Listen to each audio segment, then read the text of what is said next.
This channel does not promote any violent, harmful, or illegal activities. All content provided by this channel is meant for an educational purpose only. দেখুন, ঝড়ে বক মরে নেতাদের কেরামতি বাড়ে। এই ময়নাগুড়িতে যখন টর্নেডো এলো তখন তো এই কথাগুলোই আপনাদের বলেছিলাম, এবং সেই সময় এবং তারপরে নেতাদের কেরামতি কতটা বেড়েছে সে তো আপনারা দেখেইছেন। কেবা আগে প্রাণ করিবেক দান, ঝাঁপিয়ে পড়ে সবাই ত্রাণ ঠান নিয়ে হাজির হয়েছিল। তার মধ্যে অবশ্য বিভিন্ন রকম জিনিসপত্র দেখা গেছিলো, থালা ফুটো, মগ ভাঙা, এগুলো ঠিক ছিল, কিন্তু চেষ্টা তো ছিল। এবার আরেকটা টর্নেডো কিন্তু বয়ে গেছে বাংলার উপর দিয়ে। এটাও আবার একটা স্পেসিফিক টর্নেডো, ওখানে স্পেসিফিক জায়গার উপর দিয়ে টর্নেডোটা বয়ে গেছিলো উত্তরবঙ্গে। এইখানে গোটা বাংলার হাই স্কুলের শিক্ষক শিক্ষাকর্মীদের জীবনের ওপর দিয়ে টর্নেডোটা বয়ে গেছে।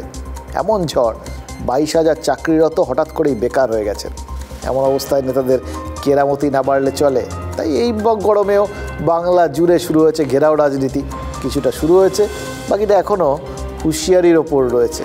চাকরি বাতিলের রায়ের পরেই মমতা বন্দ্যোপাধ্যায় ভোট প্রচারের মঞ্চ থেকে শুভেন্দুর বাড়ি ঘেরাওয়ের হুঁশিয়ারি দিয়েছিলেন। যদিও মুখ্যমন্ত্রী শুভেন্দুর নামটা নেননি, আজকাল নেন না আর কি, তার বদলে ওই গদ্দার শব্দটাই ব্যবহার করেন। লোকে বুঝে গেছে কাকে বোঝাচ্ছেন, তাই শুভেন্দুও বুঝেছেন। আর সেই জন্যই পাল্টা বলেছেন যে যারা টাকা নিয়েছেন তাদের প্রশ্ন করুন, প্রয়োজনে মমতা বন্দ্যোপাধ্যায়ের বাড়ি ঘেরাও করুন। ফলে ঘেরাও শব্দটা এই বিভিন্ন ভিন্ন ধর্মী পলিটিক্যাল এজেন্ডার মধ্যে কমন। গতকাল থেকে এই হুমকি হুঁশিয়ারির মাত্রাটা কিন্তু আরও বেড়েছে। তমলুকে একদল চাকরিহারা তারা ধর্না অনশন এগুলো সব শুরু করে দিয়েছেন। আর সেখানে তৃণমূলপন্থী বিভিন্ন শিক্ষক সংগঠনের নেতারাও রয়েছেন। শুভেন্দু অধিকারী আর অভিজিৎ গাঙ্গুলির বাড়ি ঘেরাওয়ের হুঁশিয়ারি দিয়ে রেখেছেন তারা। শুভেন্দু কি বলেছেন? তিনি বলেছেন যে বাড়িতে গেলে খাইয়ে ফেরত পাঠাবেন, কি খাওয়াবেন তা হয়তো বলেননি। আসলে আমরা খাওয়ানো ঠাওয়ানোর কথা শুনলে এই অনুব্রত মণ্ডলের মতো ওই চড়াম সুরে বিভিন্ন গুড় বাতাসা নকুলদান এগুলো খাওয়ানোর কথা মনে পড়ে যায়। তো তাই ফলে নেতারা কে কী খাওয়াতে চান সেটা আমাদের কাছে কখনোই স্পষ্ট হয় না। তবে ইঙ্গিত দেখে মনে হচ্ছে যে এই ঘেরাওয়ের রাজনীতি ঘিরে আরও জল ঘোলা হতে পারে। আর যেরকম হাইকোর্টেই বিকাশ রঞ্জন ভট্টাচার্যকে ঘিরে একদল বিক্ষোভ দেখাতে শুরু করলেন। কী অভিযোগ? বিকাশ রঞ্জন ভট্টাচার্যই নাকি চাকরি খেয়েছেন। এবার মমতা বন্দ্যোপাধ্যায় যেভাবে বিজেপিকে চাকরিখোর বলেছেন, এই ভাষাটাও কিন্তু তারই কাছাকাছি। এই জায়গায় দাঁড়িয়ে একটা সহজ প্রশ্ন মনের মধ্যে আসছে, করেই ফেলি। তাহলে চাকরি বাতিলটা কে করেছে? সহজ উত্তর, কলকাতা হাইকোর্ট। সিপিএমও করেনি, বিজেপিও করেনি। আর ভুলভ্রান্তি সেটা তো এসএসসি থেকে শুরু করে তৃণমূল নেতা সবাই রয়েছেন সেই ভুলভ্রান্তি করার তালিকায়, সবাই স্বীকারও করেছেন। তাহলে অন্যের ঘাড়ে দোষ চাপানোটা কেন? আসলে না, আমার মনে পড়ে যাচ্ছিল ম্যানেজমেন্টের একটা সূত্র আছে এক্ষেত্রে। নিজেদের ভুলভ্রান্তি বা দুর্বলতাকেই নিজের শক্তি হিসেবে দেখানো, তাহলেই সেটা ডিভিডেন্ড দেবে। তৃণমূল হয়তো বিজেপি আর সিপিএমের ঘাড়ে দোষ চাপিয়ে ডিভিডেন্ডের খোঁজ করছে। দেখুন, 22,000 কর্মরত শিক্ষক শিক্ষাকর্মী, তাদের ভিড়ে যোগ্যরাও রয়েছেন। এই টুকুনিটাকে ধরে নিলেই তাদের প্রতি নিজেদের উৎকণ্ঠা, তাদের প্রতি সমবেদনা এগুলো দেখালেই বাকিদের জন্য ব্যাপারটা একইভাবে বর্ষে যায় আর কি। তাদের চোখের জল, তাদের উৎকণ্ঠা এগুলোকেই তো এনক্যাশ করতে যাচ্ছে তৃণমূল, এবং এমন উচ্চকিত কণ্ঠে করছে যেন সবাই ভুলে গেছে কেন চাকরিটা গেল। সবার মনে হচ্ছে কে চাকরিটা খেলো। এইটাই হচ্ছে প্রচারের কেরামতি। দুর্নীতি না হলে যে কাউকে চাকরি হারাতে হতো না, এখন সেটাই লোকের মন থেকে প্রায় চলে গেছে। কে কোথায় কেন কীভাবে চাকরি খেলো সেটা নিয়ে হিসেব নিকেশ হচ্ছে। এবং খেয়াল করে দেখুন, প্রতি মুহূর্তে এই যে কখনো বিজেপি আর কখনো বিকাশ রঞ্জন ভট্টাচার্য, কখনো সিপিএম, এদের ঘাড়ে যখন, বিশেষ করে বিজেপির ঘাড়ে যখন এই চাকরি খাওয়ার ব্যাপারটাকে চাপিয়ে দেওয়া হচ্ছে, তখন তো লোকের মনে হচ্ছে এই কোথাও গিয়ে আদালত বিজেপি সবই সমার্থক। বলছিলাম না, সেই বিষয়গুলো লোকের মনের মধ্যে সেগুলো কিন্তু গেঁথে যাচ্ছে। এবার কতটা গাঁথছে তার প্রতিফলন পাওয়া যাবে মাসখানেক পর, 4 জুন। বেআইনি অর্থনৈতিক কেলেঙ্কারির আঁচ ভোটের বাক্সে পোয়াতে হয়নি তৃণমূলকে। শিক্ষা দুর্নীতি সেটা তো একরকম তাপপ্রবাহের মতো, এর আঁচ কতটা পোয়াতে হবে তৃণমূলকে? অন্যের ঘাড়ে দোষ দিয়ে কি ভোট নদী পেরোনো যাবে? এই যে বিচারক, তার বাড়ি ধর্না হবে, শান্তিকুঞ্জে হবে, একাধিক জায়গায় বিক্ষোভ হবে, মিছিল হবে। অপরাধের দায় শুভেন্দুর যেমন, মমতা ব্যানার্জিরও তেমন। শান্তিকুঞ্জে যারা বিক্ষোভ দেখাচ্ছেন তাদের কিন্তু কালীঘাটে শান্তিনিকেতনেও বিক্ষোভ দেখাতে হয়, অথবা নবান্নে গিয়ে বিক্ষোভ দেখাতে হয়। না দেখালে লোকে বুঝবে যে আসলে তারা কোনো না কোনো রাজনৈতিক মনোভাবের অংশীদার হয়ে যাচ্ছে। যারা অযোগ্য, যাদের বলা হচ্ছে যারা টাকা দিয়ে চাকরি পেয়েছেন, তাদেরকে বলবো দেখুন সময় আর বেশি নেই, এখনই তৃণমূল নেতাদের বাড়ি ঘেরাও করুন, করে যাদেরকে টাকা দিয়েছিলেন তাদের কাছ থেকে টাকাটা ফেরত নিয়ে নিন, নাহলে আমও যাবে, ছালাও যাবে, এবার চোষো আমরা, সেই অবস্থা হবে। আজকে যারা অন্যের চাকরি গেলে খুশি হন, তারা একবার ভাববেন তাদের বাড়ির লোকেদের চাকরি গেলে তারা কত খুশি হতেন। এত বড় পর্দা ফাঁস আদালতের প্রাঙ্গণে হয়তো হতো না, ওরা মনে করছেন যে আমি না লড়াই করলে, হয়তো ওরা ভাবছেন অন্যান্য কাউকে ওরা ম্যানেজ করে নিতে পারতেন, সেটা আমাকে পারলেন না। মানুষকে উত্তেজিত করার চেষ্টা করছেন, যদি ভুলে না যান আমি তো উপথে যাব না, কিন্তু আমি যদি উপথে যাই ওদের থেকে অনেক বেশি যোগ্যতা আমার আছে মানুষকে জড়ো করার। যোগ্যদের কাছে গিয়ে বলছেন যোগ্যদের চাকরি দিতে হবে, আর কোর্টে গিয়ে মরিয়া আগে সব বাতিল করে দিন, সবার চাকরি খেয়ে দিন, তাহলে ঘোলা জলে মাঠ জোসতে সুবিধা হয়। বিকাশ বাবুদের এই পলিটিক্স চাকরি প্রার্থীরা ধরে ফেলেছেন। দেখুন, এই দুনিয়ায় প্রথম চুরিটা নাকি করেছিলেন প্রমিথিউস, গ্রিক উপকথার বীর নায়ক। স্রেফ এক মুঠো ধুলোকে প্রমিথিউস অস্ত্র বানিয়ে নিয়েছিলেন। সেই ধুলো দেবতাদের চোখে ছুঁড়ে স্বর্গ থেকে আগুন চুরি করে মর্তে পালিয়ে এসেছিলেন। প্রমিথিউসই তার মানে মর্তবাসীকে চুরিতে হাত পাকাতে উৎসাহিত করেছিলেন। মানে এ ব্যাপারে কিন্তু গ্রিকরা একমত, কিন্তু আমরা বাঙালিরা আজ পর্যন্ত জানি না যে কার অনুপ্রেরণায় এত রকমের চুরি হয়ে গেল। কে সেই ধেরাইলু? বিজেপি, কংগ্রেস, সিপিআইএম সবাই তৃণমূলের দিকে আঙুল তুললে তৃণমূল আঙুল তোলে 34 বছরের বাম আমলের দিকে। এককালে শীদেল চোরকে বাঙালি নিশি কুটুম্ব বলতো, কিন্তু যারা দিনের আলোয় চাকরি বাকরি চুরি করে নিলেন বলে অভিযোগ, তাদের কুটুম্ব বলা যায় কি? এই বিরোধী নেতাদের কথা শুনলে কিন্তু মনে হয় যে তারা দারুণ অবাক, ভেবেই পাচ্ছেন না যে এত রকম চুরির অভিযোগ ওঠার পরেও আম জনতা কি করে নিশ্চিন্তে আছে। যাবতীয় দুর্নীতি, বঞ্চনা মুখ বুজে সহ্য করার পরিবর্তে বাঙালি কী পাচ্ছে? বিরোধীরা বলছেন যে রাজ্যের তৃণমূল সরকার নাকি সাধারণ মানুষকে খয়রাতিতে অভ্যস্ত করে দিয়েছে, হাতে গরম টাকা পাচ্ছে, মাসে মাসে লক্ষ্মীর ভাণ্ডারের 1000 টাকা নাকি অসংখ্য না পাওয়ার দুঃখ, কষ্ট, যন্ত্রণা, আবেগ, আক্ষেপ সব কিছু বেবাগ ভুলিয়ে দিচ্ছে। মানে এর মধ্যে কত কিছু আছে ভাবুন। চাকরি তো ছেড়েই দিন, আবাসের ঘর, 100 দিনের মজুরি, এরকম সব কিছু ওই সাধারণ মানুষ নাকি ভুলে যাচ্ছে, কারণ হাতে গরম 1000 টাকা আসছে। এটা আরও আছে আর কি। মানে আমরা হিসেব করে দেখছিলাম যে কন্যাশ্রী, রূপশ্রী, হেনাত, বার্ধক্য ভাতা এইসব যদি যোগ করেন, একটা সাধারণ পরিবারে কতগুলো টাকা, বেশ অনেকগুলো 1000 টাকা বাড়িতে বসে বসেই হাতে নগদ চলে আসে। আমাদের প্রশ্ন একটাই, জানেন তো, এটা তাহলে তো ওই কনসেপ্টই হয়ে গেল না, এই হাতে টাকা নাও বা ভাতা নাও আর কি, আর ওই হাতে ভোট দাও। এবার এই কনসেপ্টটাই কি লোকসভা ভোটে তৃণমূলকে জিততে সাহায্য করবে? মানে অনুদান নিয়ে যদি আনুগত্য দেয় সাধারণ মানুষ, অথবা অনুদান দিয়ে যদি আনুগত্যের দাবি করে শাসক, তাহলে কি ভোটের বাক্সে তার কোথাও গিয়ে প্রতিফলন হবে না? লোকসভা ভোটের প্রচারে অভিষেক বন্দ্যোপাধ্যায়কে কিন্তু বলতে শোনা গেছে যে গ্রামে বা বুথে তৃণমূল জিতবে না সেই সব জায়গায় আবাসের টাকা দেওয়া বন্ধ হয়ে যাবে। অর্থাৎ ভোট না দিলে ভাতা মিলবে না বলে তৃণমূলের সাধারণ সম্পাদক কিন্তু প্রকাশ্যেই বার্তা দিচ্ছেন। আজ মমতা বন্দ্যোপাধ্যায় বলেছেন বাংলার মানুষের হকের টাকা বিজেপি আটকে রেখেছে, রাজ্যের সরকার নিজের তহবিল থেকে সেই টাকা মেটাচ্ছে। অর্থাৎ যার নুন খাচ্ছে জনতা তার গুণী যে গাইতে হবে, এই বার্তা তৃণমূলের নেতৃত্ব পদে পদে বুঝিয়ে দিচ্ছেন। আমাদের শুধু একটা জিনিস বুঝতে ইচ্ছে করছে, এই যে সরকার নিজের টাকা থেকে দিয়ে দিচ্ছে, নিজে মেটাচ্ছে, নিজের তহবিল থেকে দিচ্ছে, এই টাকাটা আসছে কোত্থেকে? আমরা যদ্দূর জানি সরকারের যে টাকা, সে টাকা তো আপনার আমার টাকা, আমাদের ট্যাক্সের টাকা। ফলে আমাদের টাকাই আমাদের দিয়ে আমাদের কাছ থেকে আনুগত্য নেওয়া হচ্ছে। এটা কিন্তু সলিড বুদ্ধি। বাংলা নাকি 2,29,000 কোটি টাকার হিসেব দেয়নি, ইউটিলাইজেশন সার্টিফিকেট দেয়নি, তাই ওনারা টাকা দিতে পারছেন না।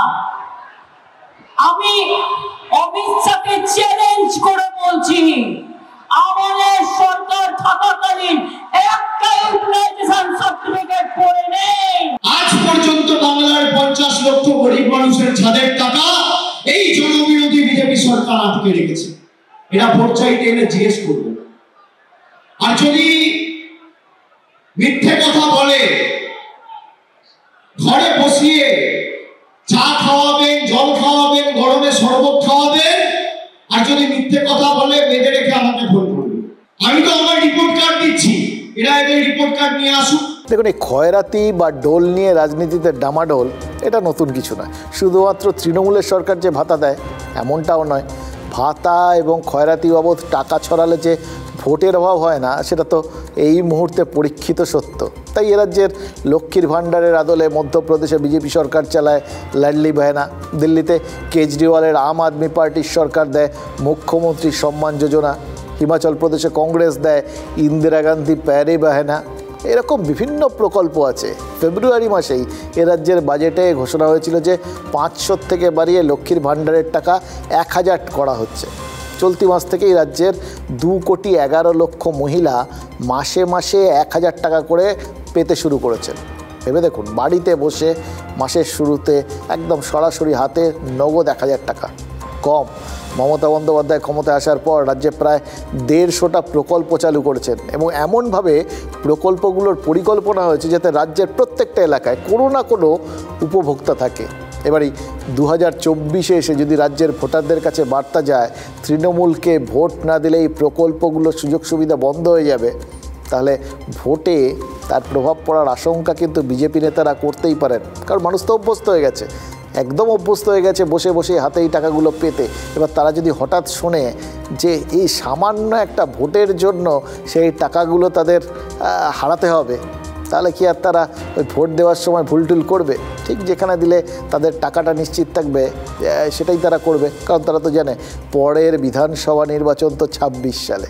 হ্যাঁ, এর মধ্যে শুভেন্দু অধিকারী ঘোষণা করে দিয়েছেন যে যদি বিজেপি রাজ্যে ক্ষমতায় আসে মাসে মাসে মহিলাদের 3000 টাকা করে দেওয়া হবে। 1000 না, 3000। শুধু ওই লক্ষ্মীর ভাণ্ডারের বদলে নামটা অন্নপূর্ণার ভাণ্ডার করা হবে।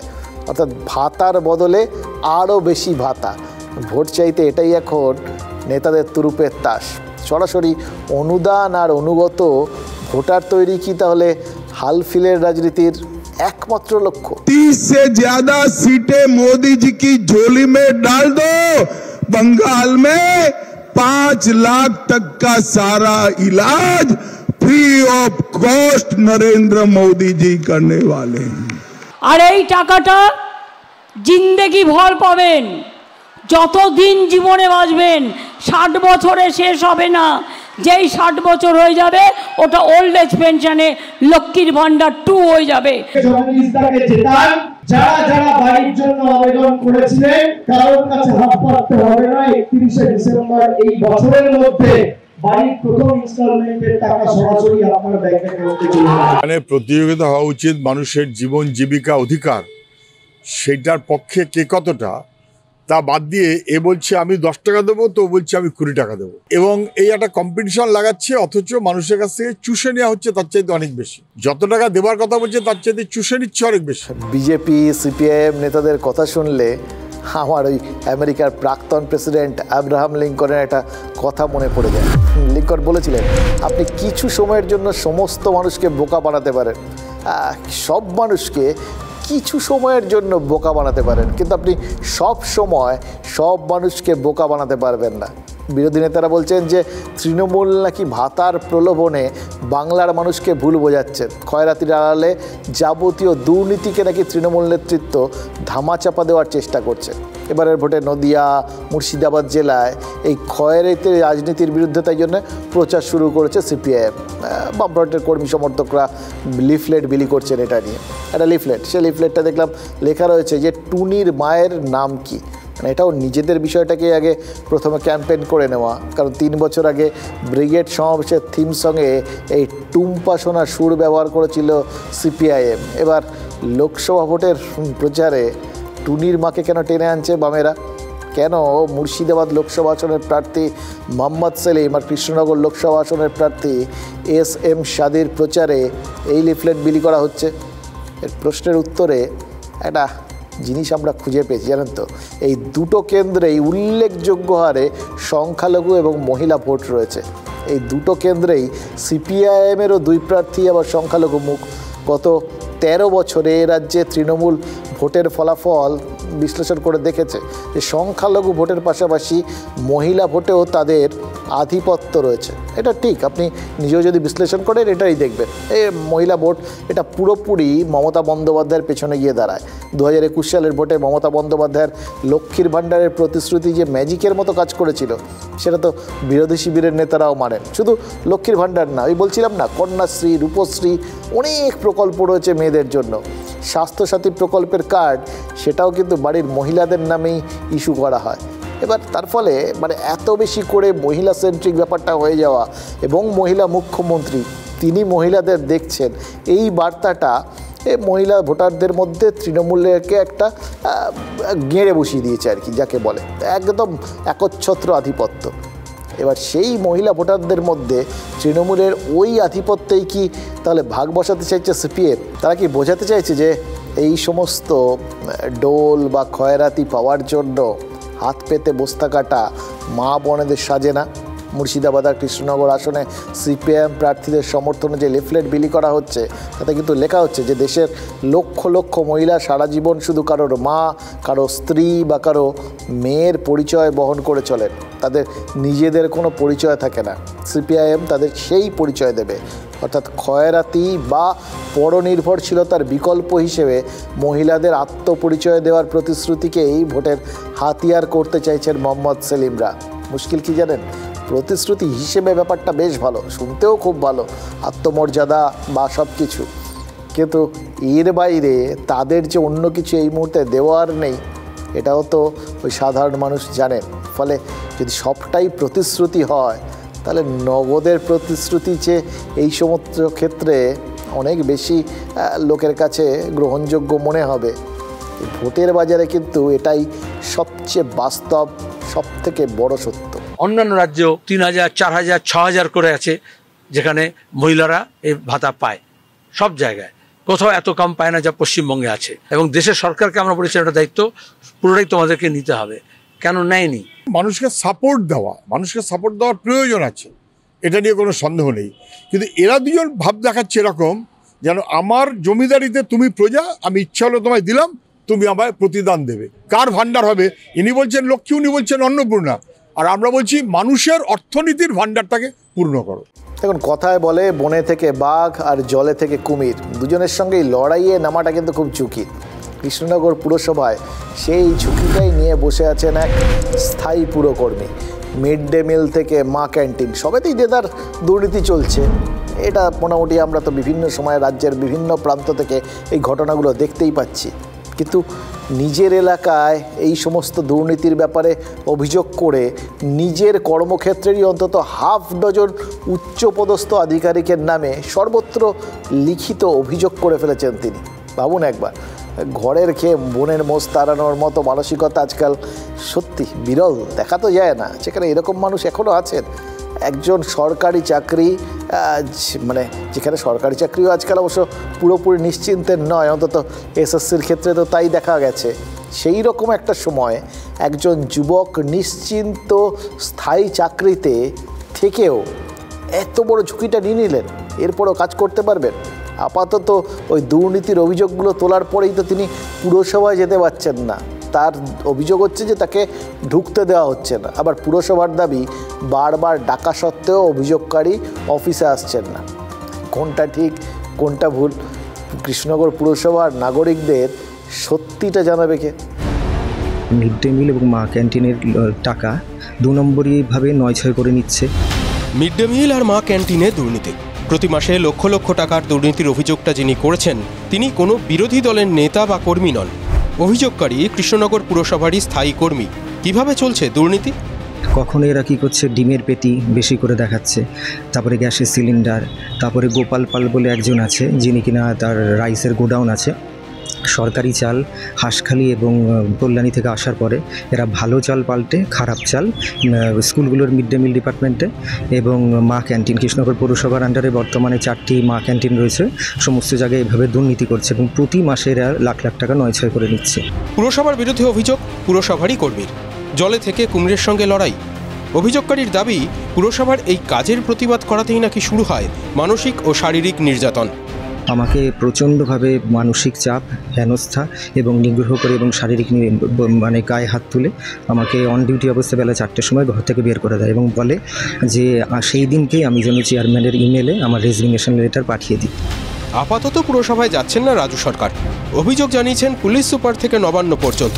পুরসভার বিরুদ্ধে মারাত্মক অভিযোগের অন্তর্তদন্তও শুরু হয়েছে, কিন্তু পাল্টা অভিযোগকারী নিজেই সেই তদন্তে সহযোগিতা করছেন না। আমাদের স্টাফরা এত ভালো, কখনো কারোর হুমকিও দেয় না, মারামারিও করতে যায় না, পরিষ্কার কথা। তাকে আমরা বারবার চিঠি করছি, তুমি আমাদের কাছে দেখা করো, সে তখন চিঠিটা রিফিউজ করছে, নিচ্ছে না। বাই পোস্টে 2বার চিঠি পাঠানো হয়, বাই মেলে চিঠি পাঠানো হয়, যে মেল থেকে সে চিঠি পাঠাচ্ছে সেই মেলে তাকে পাঠানো হয় এই তদন্ত কমিটির সামনে হাজির হওয়ার জন্য, এবং হোয়াটসঅ্যাপেও অফিসের হোয়াটসঅ্যাপ নাম্বার থেকেও তাকে চিঠি পাঠানো হয়। কিন্তু দুটো হিয়ারিংয়েই সে অ্যাটেন্ড করেনি। কীভাবে খাওয়ার ইয়ে আছে আমি জানি না, ওই জন্যই ওনাকে আমরা ডাকছি। যদি সত্য হয়ে থাকে আপনি আসুন, আমাদের বলুন, আমরা নিশ্চয়ই তার প্রতিবাদ করবো এবং আমরা দেখব তার বিরুদ্ধে আমরা ইয়ে করবো, অ্যাকশান নেবো। কিন্তু উনি কিছুতেই আসছে না। কে সত্যি কেই বা মিথ্যে, দিনের শেষে পুরসভার বিরুদ্ধে দুর্নীতির অভিযোগ। এই অভিযোগের সত্যি মিথ্যে জানার অধিকার তো নাগরিকদেরই, বলছেন কৃষ্ণনগর পুর এলাকার বাসিন্দারা। প্রতি বছর গ্রীষ্মে রক্তের সংকট হয়, প্রতি ভোটের সময়ও রক্তের সংকট হয়। আসলে শিবির কমে যায় তো, তাই রক্তের যোগানও কমে যায়। এবার আবার জোড়া ফাড়া গ্রীষ্ম প্লাস ভোট, ফলে জেলায় জেলায় রক্তের বেশ অভাব। কিন্তু এর মধ্যেও রক্তদান শিবির নিয়েও কিন্তু রাজনীতির অভিযোগ উঠেছে, আর তার জেরে একটা রক্তদান শিবির বাতিল হয়ে গেছে বলেও আমরা খবর পাচ্ছি। রক্তদান শিবিরের আয়োজক ছিল সংগ্রামী যৌথ মঞ্চ। এই সংগ্রামী যৌথ মঞ্চ কারা? যারা ডিএ নিয়ে সরকারের বিরুদ্ধে মাঠে ময়দানে আদালতে লড়াই করছে, বঞ্চিত চাকরি প্রার্থীদের আন্দোলনের পাশে দাঁড়াচ্ছে। সব মিলিয়ে সরকারের বিড়ম্বনা বাড়ানোর অন্যতম কারণ তাদের অনুমতি। সেটা কি এত সহজে দেওয়া যায় নাকি? প্রধানমন্ত্রী অনুমতি পাচ্ছেন না সভা করার, সেখানে তারা অনুমতি পাবেন। যা খবর পাচ্ছি অনুমতি এটা দেওয়া হয়েছিল, কিন্তু তারপরেও নাকি শিবির বাতিল করে দেওয়া হয়েছে। অভিযোগ যে উপরতলার নির্দেশেই নাকি ডিএ আন্দোলনকারীদের রক্ত সংগ্রহে পিছিয়ে গেছে এনআরএসের ব্লাড ব্যাংক। অন্তত সংগ্রামী যৌথ মঞ্চের দাবি অন্তত তাই। সত্যি হলে মারাত্মক অভিযোগ। যখন রক্তের সংকট, তখন আয়োজকদের মানে মানসিকতা দেখে এরকম ডিসিশনটা নেওয়া হবে। স্বাস্থ্যকর্তার যুক্তি যে শহীদ মিনারে খোলা জায়গায় রক্ত সংগ্রহ, সেটাতে বাধা হতে পারে। সেই যৌথ মঞ্চ পাল্টা বলছে খোলা জায়গায় রক্ত সংগ্রহের প্রশ্নই নেই, চাওয়া হয়েছিল বিশেষ সরকারি বাস। কিন্তু কোথাও গিয়ে এই রক্তের সঙ্গে সঙ্গে তো কারুর না কারুর শরীরে ঢুকবেই রক্ত নিলে, সেগুলোর সঙ্গে সঙ্গে আবার এই সমস্ত দাবি দেওয়া চাওয়ার এই বেয়ারা মানসিকতাটা কারুর শরীরে ঢুকে যাবে, গিয়ে মনের মধ্যে বাসা বাঁধবে কিনা, এই ভয়েই কি এই রকম রক্ত সংগ্রহেও রাজনীতি বাধা হয়ে দাঁড়াচ্ছে? ভবনের এই যে শিবিরকে বন্ধ করা, পোস্টপোন করা, সেটার কারণটা কি, সেই কারণটাও আমরা জানতে চাইছি। যা আগে থেকে আমাদের ব্যাংক মানে রক্তদান শিবির বুক করা হয়েছিল, ব্লাড ব্যাংক আমাদেরকে কনফার্ম করেছিলেন, তারপরে ওই ব্যাপারটা ঘটলো। এবং আমাদের মনে হচ্ছে যে এটার মধ্যে কোনো রাজনৈতিক প্রতিহিংসা কাজ করছে। তাহলে সাধারণ মানুষকে এবার ভাবতে হবে যে রক্ত দিয়েও যে এরকম একটা ভোটের রাজনীতি করছে, এই ঘৃণ্য রাজনীতি যারা করছে তাদেরকে ঘৃণা করাই উচিত। আমার কাছে অতটা খবর নেই, আমি খবর নিয়ে দেখব। সবচেয়ে বড় কথা যেটা, যেখানে আমরা ব্লাড ডোনেশন ক্যাম্প করছি সেখানে পরিবেশগত সুস্থতাটা থাকতে হবে, অর্থাৎ সেখানে ইউরিনালের বন্দোবস্ত থাকতে হবে, সেখানে রোদ্দুর থাকলে হবে না, একটা খুব গরম নেই এরকম একটা, তাছাড়া একটা খোলা জায়গায় করা যাবে না। রক্তদানের ক্ষেত্রে সেখানে যদি কোনো ধর্মীয় সাম্প্রদায়িক বিদ্বেষ বা রাজনৈতিক বিদ্বেষ যদি আসে, সেটা অবশ্যই বাঞ্ছনীয় নয়। কারণ এই কঠিন সময়ে যদি কেউ রক্তদান শিবিরের আয়োজন করে থাকে, বিশেষত সরকারি রক্তদানের সেখানে সবসময়ই তাকে সরকারের পক্ষ থেকে উদ্বুদ্ধ করা উচিত। দেখুন, স্বাস্থ্য ভবনই এর আগে নির্দেশ দিয়েছিল যে এই গরমে যে কটা শিবির হবে সেগুলো যেন বাতিল না করা হয়। তারপরে এরকম হলো কেন? এমন অবস্থা, তৃণমূল সরকারি কর্মচারী সংগঠন ফেডারেশন তারাও বলছে যে কাজটা অনুচিত হয়েছে। উপরমহল কি গ্রাসরুট লেভেলের চাহিদা বা প্রয়োজনটা বুঝতে পারছে না? আচ্ছা, রাজনীতি সাধারণ মানুষের জন্য বা সাধারণ মানুষের প্রয়োজনটার জন্য কবে ভাববে বলবেন?